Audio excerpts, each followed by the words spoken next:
አራተኛ ጥያቄ መላጣውን ወይስ ጨበሬውን? መላጣው እየሰማችሁ ነው። ተላጩት አላልኩም ንኩት፣ ችግር የለም። መላጦች አንድ ስማርት ናቸው ይባላል። ሁለት ጽባቸው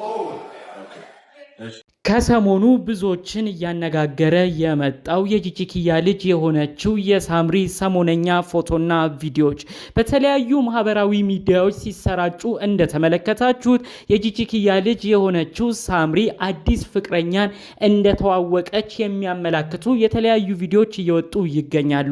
ይህን አስመልክቶም ብዙዎች ሀሳብ አስተያየት እየሰጡ ሲቆዩ፣ ሌሎች ደግሞ ይሄ ነገር እውነት ነው ወይ? ይህ ግለሰብ እውነትም ፍቅረኛዋ ነው ወይ? ረጅም ዓመታት ያህል ፋኒና ሳምሪ አንድ ሆነው ነበር እንመለከት የነበረው። አሁን መለያየታቸው እንኳን በቅጡ አንድ ዓመት ሳይሞላ እውነትም ሳምሪ አዲስ ፍቅረኛ ተዋውቃ አዲስ ህይወትን ጀመረች በማለት ብዙዎች እየጠየቁ ይገኛሉ። ይህን ጉዳይ አስመልክቶ ይህንን አጠቃላይ ሰሞነኛ ቪዲዮ ላልተመለከታችሁ ሳምሪ ከዚህ ግለሰብ ጋር እየሰራች ስላለችው ቪዲዮም እንዲሁም ደግሞ እውነት ፍቅረኛዋ ነው ወይ ተብሎ ስለተጠየቁትም ጉዳዮች እንዲሁም ደግሞ አብሯት የሚሰራው ይህ ግለሰብ ማን እንደሆነ በዝርዝር መረጃዎቹ ልናካፍላችሁ ብቅ ብለናል። ሰላም ጤና ይስጥልን ውድ ሀገሬ ልጆች፣ በተለያዩ ዓለም ሀገራት የምትገኙ በያላችሁበት ሀገር ሰላማችሁ ይብዛልኝ። ዛሬም አዳዲስ በሆኑ መረጃዎች ብቅ ብለናል። ለዚህ ቻናል አዲስ ከሆናችሁ ሰብስክራይብ በማድረግ ሁሌ የምንለቃቸው ቪዲዮዎች እንዲደርሱ ይሁን። ቀጥታ ይዘን ወደ መጣ ነው ዝርዝር መረጃዎቻችን እናመራለን። እንግዲህ በቪዲዮ መግቢያ እንደተመለከታችሁት ሳምሪ ከሆነ ግለሰብ ጋር ሆና ነው እንግዲህ አንድ ለየት ያለ ቃለ መጠይቅ እየተደረገላት በቪዲዮ ያያችሁት። ታዲያ በዛ ቃለ መጠይቅ መላጣ ይሻልሻል ወይስ ጸጉር ያለው ሲላት መላጣ ይሻለኛል፣ መላጣዎች እጅግ ደስ ይላሉ፣ አስተሳሰባቸውም የበሰለ ነው ስትል መልእክቷን ሐሳቧን አሳው ላይ አስቀምጣለች። ያንንም አስመልክቶ ብዙ ሰው ይሄንን መላጣ ፈልገዋለች፣ ይህን ግለሰብ ሳምሪ ወደዋለች እያሉ ሲነጋገሩ ነበር። እንግዲህ ያው ይሄኛው ቪዲዮ አሁን ላይ ይለቀቅ እንጂ ከዚህ ቀደም አንድ የተለቀቀ ቪዲዮ አለ። በተለይ ደግሞ ሳምሪና አዲሱ ልጅ የመጡበት ወይም የተቀረጹበት የቪዲዮ አይነት ፍቅረኛሞች መሆናቸውን የሚናገር ነው፣ መልእክት የሚሰጥ ነው ተብሎ ብዙዎች እንዲነጋገሩበት ያደረገው አንድ ቪዲዮ አለ። ያን ቪዲዮ እንግዲህ 1 ሚሊዮን በላይ እይታ አግኝቷል። በቲክቶክም ከ100,000 በላይ ላይክን አግኝቷል። ያ ቪዲዮ ላይ እንግዲህ ምንድነው ይሄ አብራው ቪዲዮ የምትሰራው ግለሰብ እሷን ወደ ላይ አድርጎ እጁ ላይ ሲያስቀምጣት፣ በተጨማሪነትም ይህ ግለሰብ እንግዲህ ካቀፈበት ወደ ላይ ካረገበት ደግሞ ቀስ አድርጎ ወደ መሬትም ሲያወርዳት የሚያሳይ ቪዲዮ ነው። እዛ ቪዲዮ ላይ ታዲያ ሳምሪ የጻፈችው ጽሁፍ ነው እጅግ ብዙዎችን ያነጋገረው።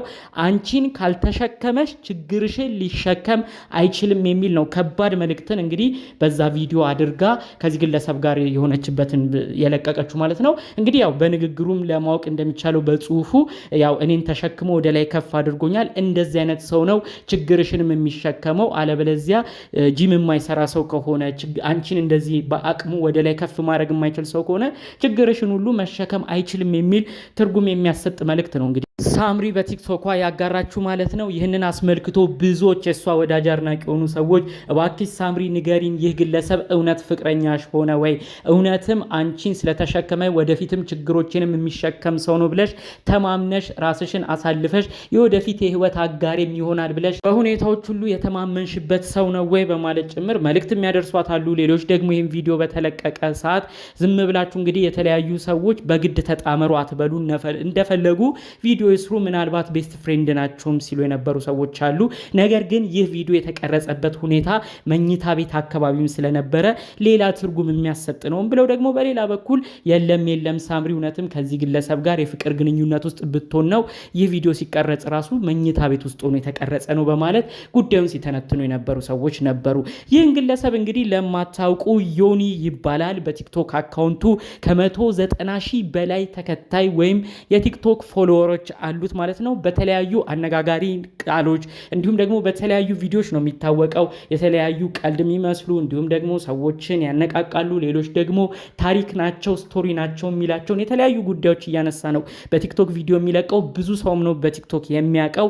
ነዋሪነቱም በሀገረ ጀርመን ነው። ታዲያ እንግዲህ ከሳምሪ ጋር ከሰሞኑ ግን የተለያዩ ቪዲዮዎችን ለመስራት እንደተገናኙም ነው አጠቃላይ መረጃዎቹ የሚያሳየው ማለት ነው። እንግዲህ ሳምሪ ጥንካሬዋን ሲጠይቃት ነበር። ለዚህ ሁሉ ጥንካሬሽ፣ ለእናትነት ጉልበትሽ፣ ሁልጊዜ በፈገግታ ለመታየትሽ ሚስጥሩ ምንድነው እያለ ሁሉ ሲጠይቃት ነበረ።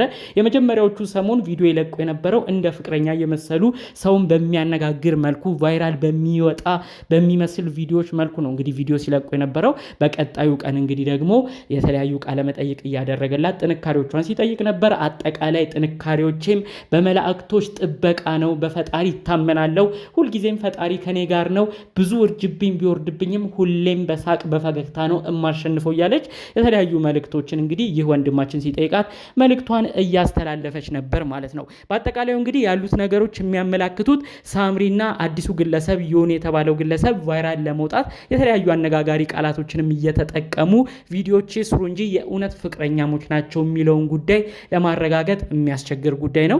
ሳምሪም እንግዲህ ከፋኑኤል ጋር ከተለያየች በኋላ የራሷ ጉዳዮች ላይ አተኩራ ትምህርቶቿን በደንብ ቀጥላ ብዙ ነገሮችን ራሷን አጠናክራ ወደፊት የተለያዩ እቅድና ህልም እንዳላት ነው የምትናገረው። በዚህ በኩል እናቷ ጂጂኪያ እኔ ሳምሪ አዲስ ህይወት እንድጀምር ፈልጋለሁ፣ የምታገባውም ሰው ደግሞ የተማረ ፓይለት የሆነ ግለሰብ ነው እያለች ደግሞ ስትናገርም ተመልክተናል። ጂጂ የተለያዩ ጉዳዮችን አንስታ ታወራ ነበረ። በተለይ ልጇ ሳምሪን በተመለከተ እኔ ልጄ እንድታገባ የምፈልገው በጣም በብዙ ነገር የበሰለ አርቆ የሄደ ነው።